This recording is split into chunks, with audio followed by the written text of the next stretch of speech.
আসসালামু আলাইকুম এভরিওয়ান। আজকে আমরা দুইটা শব্দের পার্থক্য শিখব। মূলত আমার কোনো এক ছাত্রী আমাকে প্রশ্ন করেছিল, sir what is the difference between award and reward. তো ওর এই প্রশ্ন থেকেই আজকের এই লেসন।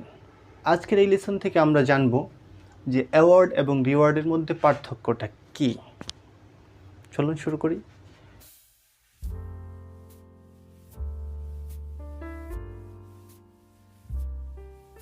মূলত অ্যাওয়ার্ড এবং রিওয়ার্ড শব্দ দুটির অর্থই হলো পুরস্কার বাংলায়, কিন্তু ব্যবহারগত দিক থেকে এদের মধ্যে অনেক পার্থক্য আছে। সেই পার্থক্যটা কি? অ্যাওয়ার্ড হলো কোনো কৃতিত্বের স্বীকৃতি স্বরূপ যদি কোনো কিছু দেয়া হয়, যেমন মেডেল দিলাম, একটা বই দিলাম, একটা পুরস্কার দিলাম বা 50 লক্ষ টাকা দিলাম। এই যে স্বীকৃতি স্বরূপ কোনো কিছু দেয়া, কৃতিত্বের স্বীকৃতি স্বরূপ কোনো কিছু দিলে সেখানে আমরা অ্যাওয়ার্ড ব্যবহার করব।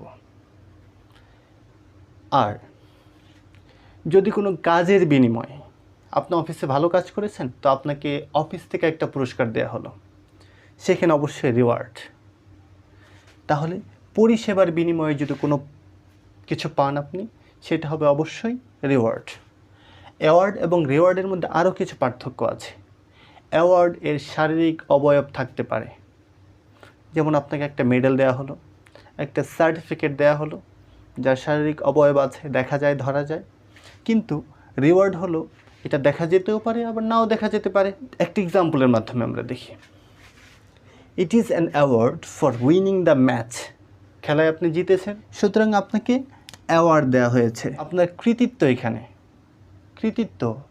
কৃতিত্বের কারণে আপনাকে অ্যাওয়ার্ড দেওয়া হয়। কিন্তু পরের বাক্যে যদি দেখি, it is my reward for working all day long. সারাদিন কাজ করার স্বীকৃতি স্বরূপ আমাকে এটা রিওয়ার্ড দেওয়া হয়েছে।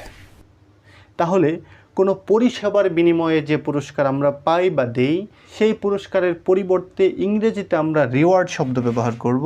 আর কোনো পরিষেবা না, বরং এমনি কোনো কৃতিত্বের জন্য, আপনি পরীক্ষায় ফার্স্ট হয়েছেন, খেলায় জয়লাভ করেছেন, যুদ্ধে বীরত্ব দেখিয়েছেন, তো এই ধরনের ক্ষেত্রে কৃতিত্বের স্বীকৃতি স্বরূপ যেই পুরস্কার দেওয়া হয়, সেই পুরস্কারটার নাম হলো অ্যাওয়ার্ড। আশা করি বিষয়টা ক্লিয়ার। সকলে ভালো থাকবেন।